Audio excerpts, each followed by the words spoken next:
So this is, I almost want to say that this is a continuum of what we did yesterday in terms of just modifying our energies, knowing that our tefillah has a huge impact on the way that our energy moves. Again, what did we say energy is? Energy is consciousness, it's awareness, it's the ability to feel the connection of Hashem pumping vital koach into our system so that we can go about our day. And what we said yesterday was that just like a mentor, a rabbi, a teacher, their job really isn't to just transmit information, but their job is to take a piercing look into every single person in the world and see what it is. Where's that seed of potential of what they are? There's what is supposed to be awakened by within them for them to be able to fulfill in their lives, and not to just tell them do this, and that, not to just give them like an outline, but to actually pierce in, say, okay, this is what you're capable of doing, and to take your hand and to lead you into that direction, to cultivate a motivating spirit, a desire, a direction, a guidance. But for every single person, now when you're talking about a Rebbe who has to deal with a whole room full of kids, that's not an easy task. Hashem, so to speak, kind of assumes a little bit that role. He gives us a sitter, he tells us to daven, but the purpose really is to connect to him. But connecting to him is done through us. As I connect to my true self, as I go on my journey in life through self-discovery, I discover him. Because I am a cherek Eloka Mima'al. Without this connection to this spark of godliness, I'm really touching only pieces of external parts of me. There are also garments. My clothing says something about who I am, no question. But who I really am is what the clothing is safeguarding. Right? Like the body is the clothing of the soul. So the body reflects the soul, so the clothing is obviously vital. But at the end of the day, Hashem wants us to feel the inner. That's the pnimius. That pnimius Torah is Torat Hasidut, is Torat HaNefesh, is Torat Mashiach, is the Torah of the Baal Shem Tov. And that's where I'm leading us towards. So when I go to daven, I usually come to daven from a place of feeling lost. I feel lost mentally, spiritually, I feel broken physically. And the whole idea of davening in terms of energy, consciousness, and change, and to connect to that godly spark within, is to widen my perspective. And that is the job of the Rebbe, of the mentor, of the rabbi, the Rebbitzin, so to speak, that Hashem wants to lead us towards through davening, is to help me take the circumstances of my life, see the potential of what can become of it, and to widen my perspective of the infinite possibilities of what can become of me through the situation. We don't realize it, but every time we repeat the same exact words in the tefillah, in the siddur, we're actually reprogramming and reminding. I call it brainwash. I know we don't like to use the word brainwash, but brainwash means washing the brain. When you look at it from that perspective, it has a different connotation. It's to brainwash and to remind us that at the end of the day, we can look at the same situation, the way I mother, the way I parent, the way I mother, the way I'm a wife, the way I'm a friend, the way I'm a sister. I can reframe that perspective. Oh, no, they said it was in this, yeah. To reframe that state of mind, widen the perspective so that I could see that there are so many different ways that I could view myself and the situation and everything that I'm enduring right now. So we're discussing the whole idea of how to reframe our mind through davening. That's what davening really does. Davening allows us to reframe the way that we look at life, much like the Rebbe is supposed to do for us, and much like Hashem, who is Ha'av, HaRachaman, He is our Rav. Hashem is our guiding path. He's our mentor, so to speak. Again, I'm humanizing it. So the whole idea of davening is to be able to walk away and either remember, and that's one of the things that the Baal Shem Tov HaKadosh came into this world to do, laskir lanu nishkachot, to remind us of the Torah that we forgot at Har Sinai. We received the Torah, Har Sinai. Many, many parts of that experience were lost throughout the generations.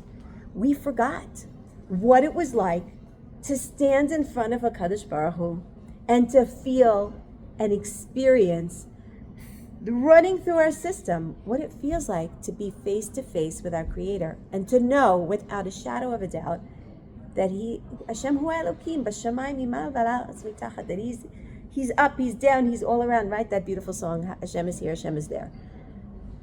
And that is essentially what davening is supposed to do for us.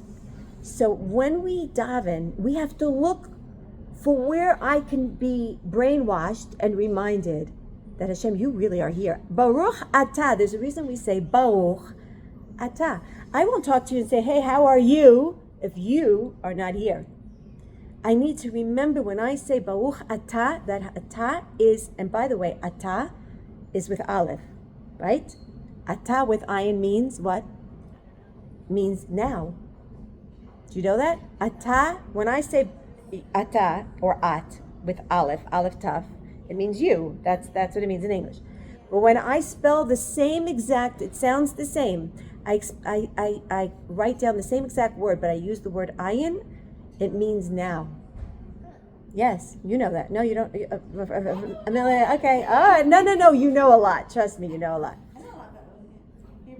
Yeah. So atam. So you could. When I say you, in a way, and we know in Hebrew language, when you could say the same word with just a change of a letter, there's a reference point. There's similarity. There's absolutely a connection. I'll give you an example. Another example. Eved with an ayin means to be a servant. Eved with an aleph means lost.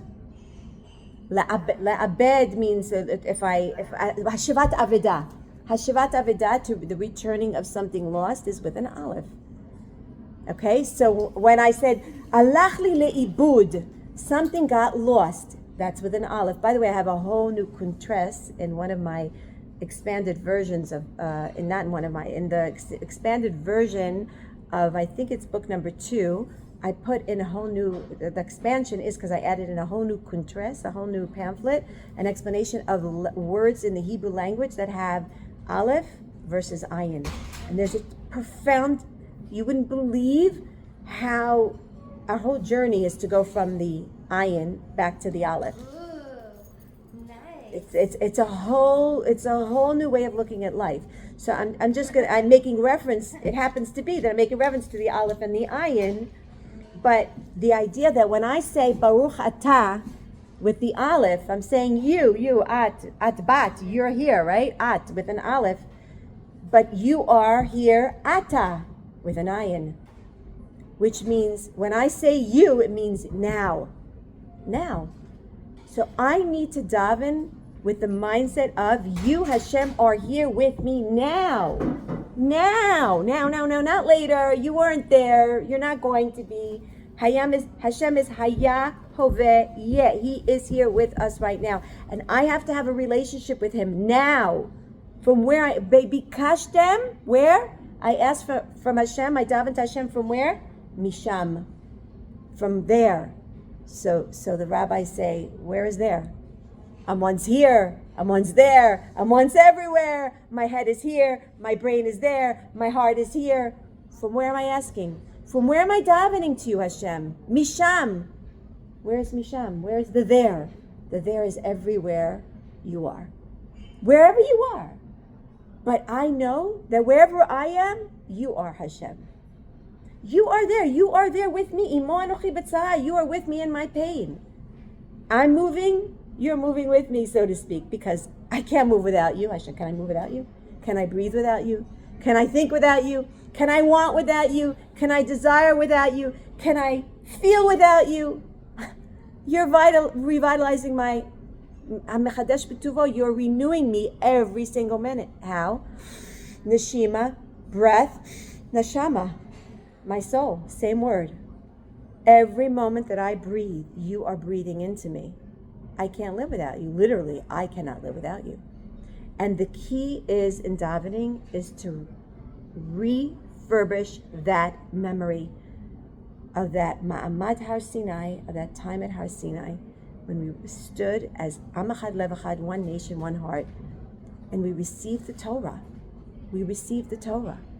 Hashem is giving us His Torah. What is the Torah? It's an intimate letter of love that Hashem wrote for us. And I have to remind myself that that's what this siddur is all about.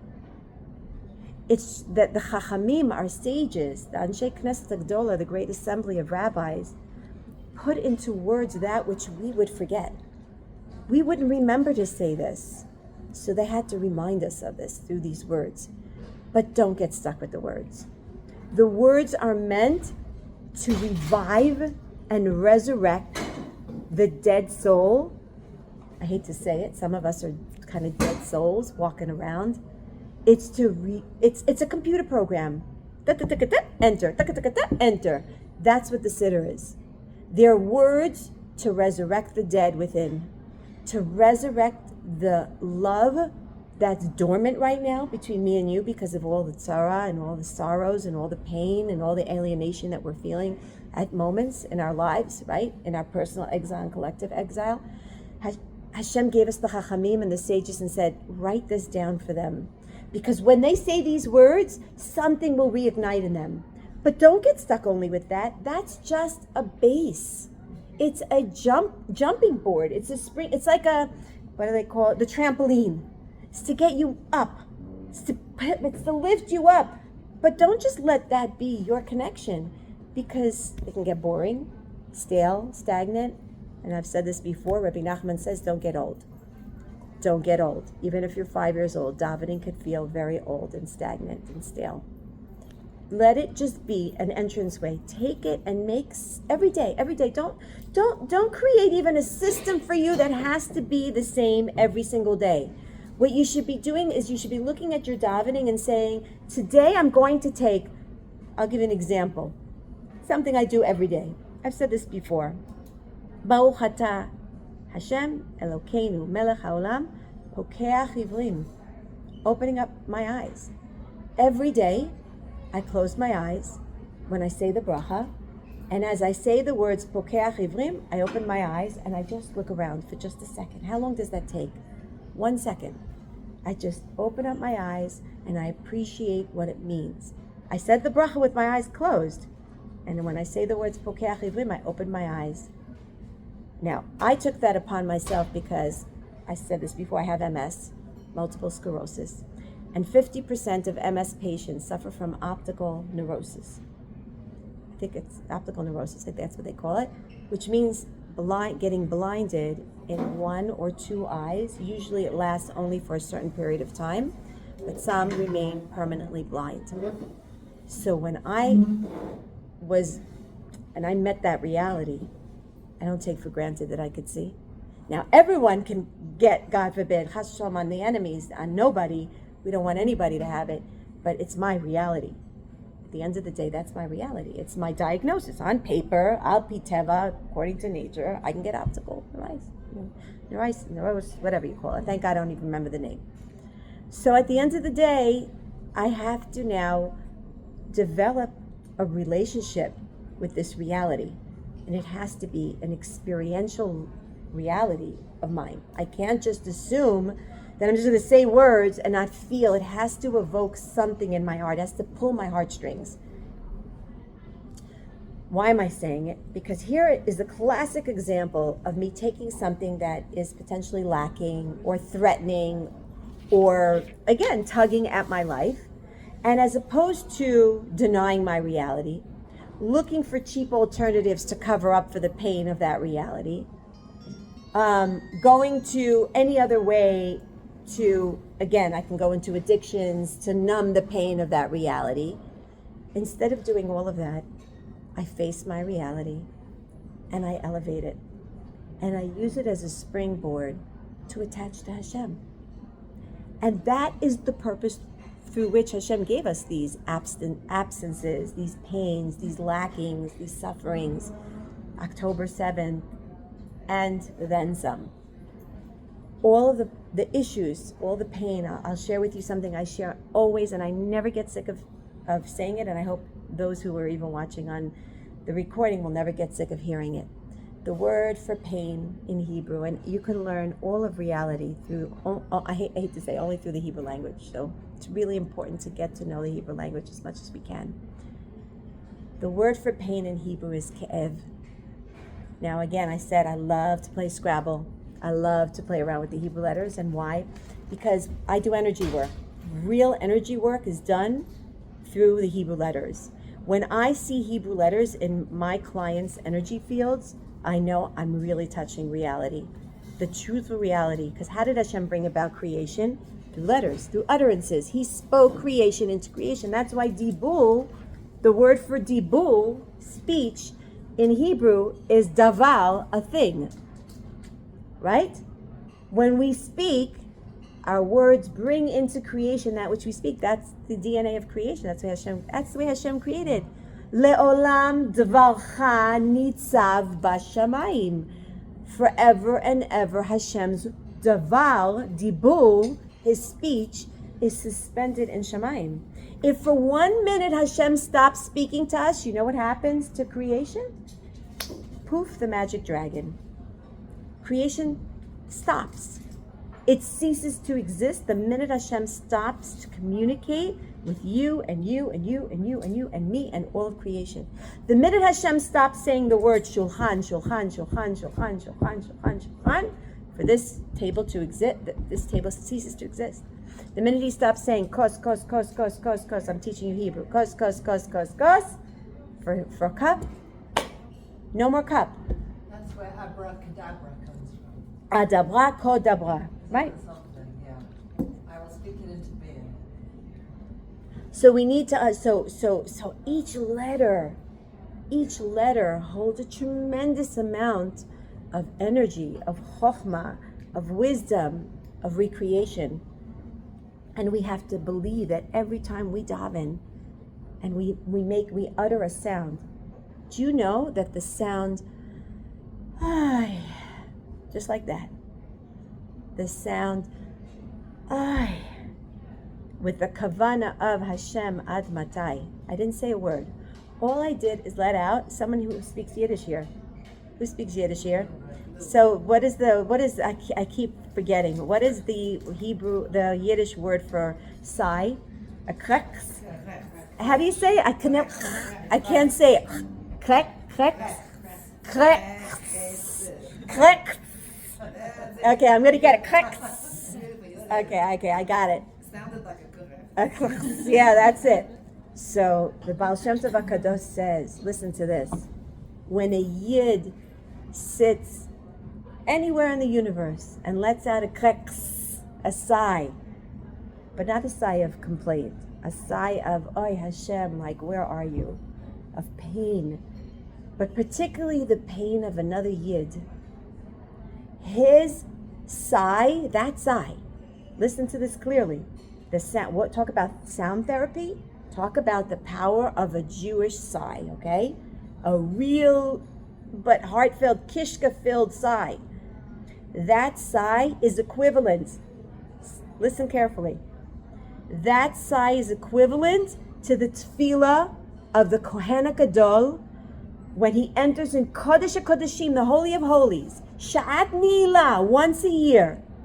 For the few moments that he gets to enter into the Holy of Holies, that sigh is equivalent to the tefillah and the davening of the high priest, the time of Sha'at Ni'ilah at the end of Yom Kippur, that he davens for Klal Yisrael. That's what it means to have a sigh. I didn't even say, please. I didn't even say Abba. I just went, because I'm in pain. For my pain, Shechina's pain, the pain of a Jew, that is a tefillah. So now we can understand what it means to daven a little bit. You said cave, you didn't Okay, thank you. You see, this is me. So every letter, I'm so glad there's someone here keeping track of my chaotic mind. Ke'ev is ke, kaf, av. Kaf, av. Aleph bet is av, abba. It's what is a kaf? What is a kaf? Each letter in the Hebrew language has meaning. A has no meaning. What is an A? A-U. What is A? What is A in the English language? But a kaf, the letter, if you write it out, It's a palm. it means a spoon. A spoon, right. Right, kaf yad. Why is it a kaf yad? Because it's a spoon. Right. It cups, Right. right? So a kaf, and also look at how it looks. That's another thing. Right. How does an A look? I don't know. Right. And by the way, the English language and all the 70 languages have their roots in Hebrew language, so it's not for naught. But I'm just explaining to you the origin of all languages, Lashon HaKodesh. So a kaf, the letter kaf that spells ke'ev, the first letter of ke'ev, is a scooper upper. It's a spoon. It's a lifter. Ke'ev, the intention of all pain, is that Hashem is lifting us up to where? Av. Now watch this. A hug is a kaf. Is the letter kaf. What is a ke'ev? Hashem is rocking us, literally. The kaf is this. Abba is rocking us, Wow. hugging us, swaddling us like a baby. That's what all pain is. You can't understand that in the English language. It only is in the Hebrew language. But that's what every distraction, absence, lacking, pain, questioning, all that we're going through collectively and personally, that's all it's really intended to do. Of course it's a kapara, and of course it wipes off slates, and of course, but really at the end of the day, what is the end goal? Is to bring us back to Him.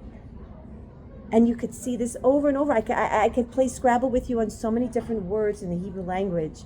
This is the chokhmah, this is the wisdom of the Torah, the Baal Shem Tov, that I'm trying, please Hashem, to bring out in this next book, God willing, that's coming out, and also in all the classes that I teach at Emuna, that when you know this chokhmah, when you attach yourself to this wisdom, you suddenly realize such an infinite love that Hashem has for us. And you can daven really from a very different place. I want to share one last point before maybe we go into some dancing and then leave some time for davening. It's kind of a shorter class.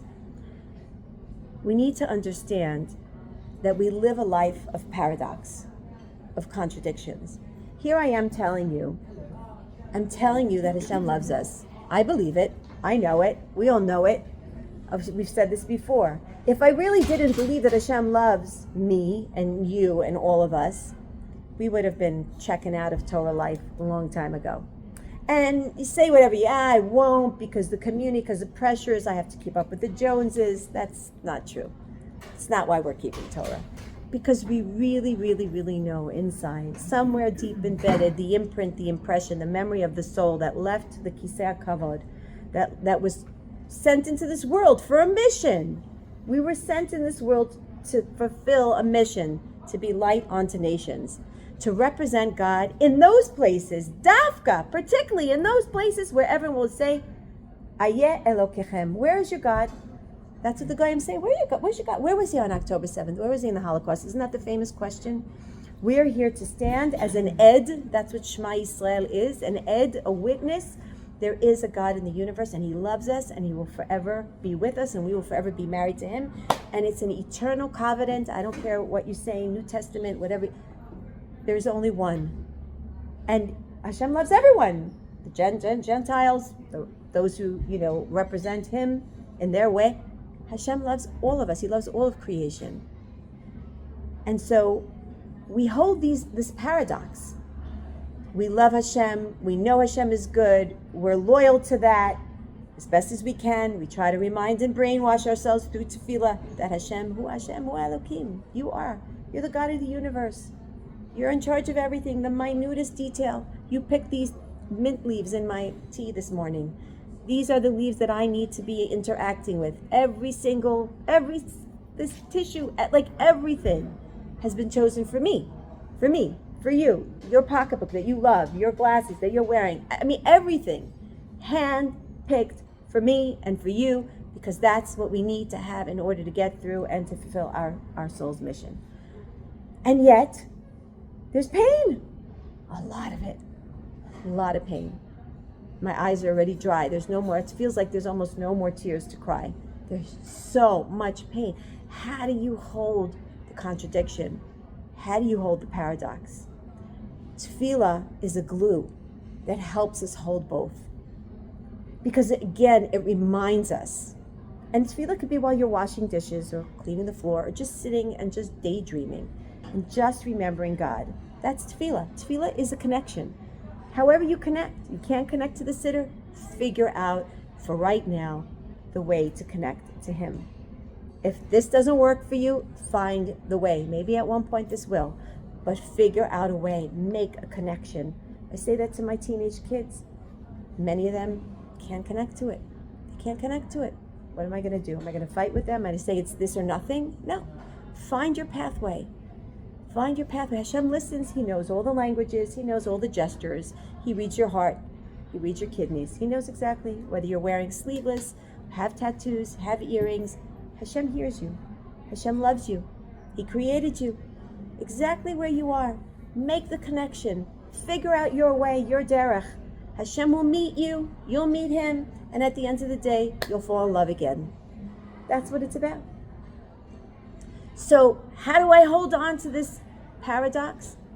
The Baal Shem Tov HaKadosh teaches something magnificent, probably one of the biggest chidushim and novel ideas of Hasidut. He says a Jew has the ability to live in paradox all of his life. He sees Hashem and he knows He's hidden. He sees the bad and the unfairness of life, and he sees Hashem in it. And he can hold both. It's remarkable. Only the Jew could do that, because he received Torah.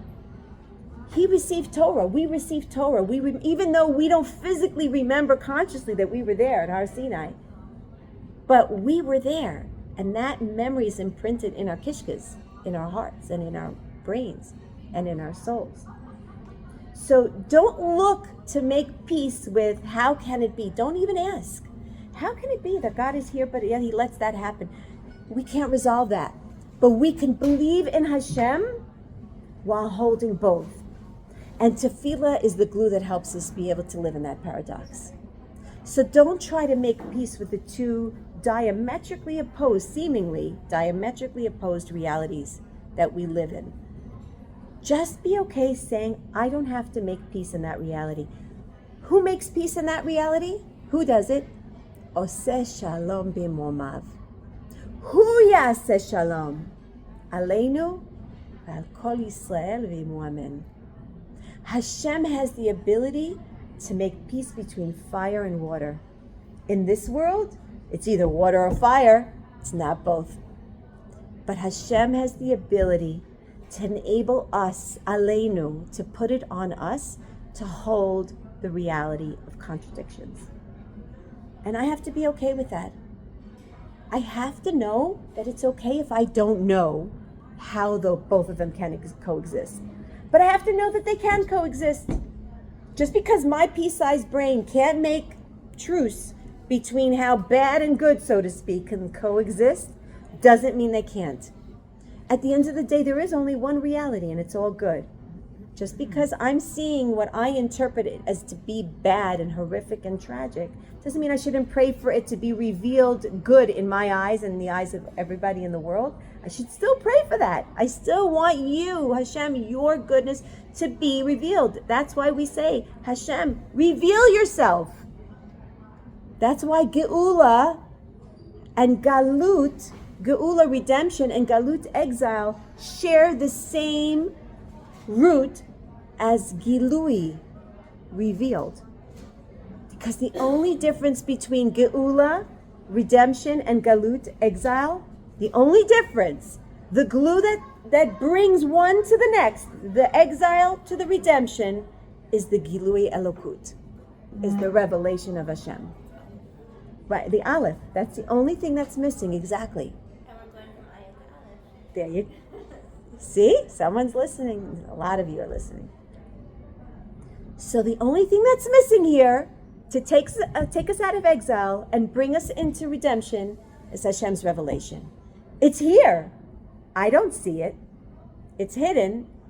We do see it in many ways, but for the most part, it's not outwardly shown to everyone at all times. You have to look for it. You have to work to reveal it. But at the end of the day, that's what's missing. That's what we're missing. Show yourself. Emuna et panecha. Show us your face to the degree that we can hold it. So hold Hashem, to see Hashem is not so easy. But we ask Hashem in the midah and the measurement that we can hold it. Show us your face. That's what the whole tefillah is about.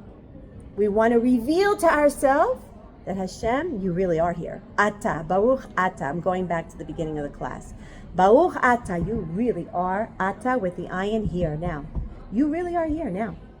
That's why we say Baruch Ata, Baruch Ata. That's why all of our brachas are Baruch Ata. Blessed is you here now with me. That's the blessing, by the way. The blessing is that I'm reminding myself that you, Ata, are with me, ayin, Ata. Now, that's the whole bracha, Baruch Ata. But Ata with an ayin means now. So they're connected. That you missed that first part. Yeah, we'll have it on Torah anytime, so you'll be able to review. Okay, so I mean, listen. At the end of the day, I kind of like wanted to dance. If anybody is interested in dancing, we'll probably get the women to come in here to dance, and then we can go into davening. So I'm gonna close the class. Thank you very much for the class.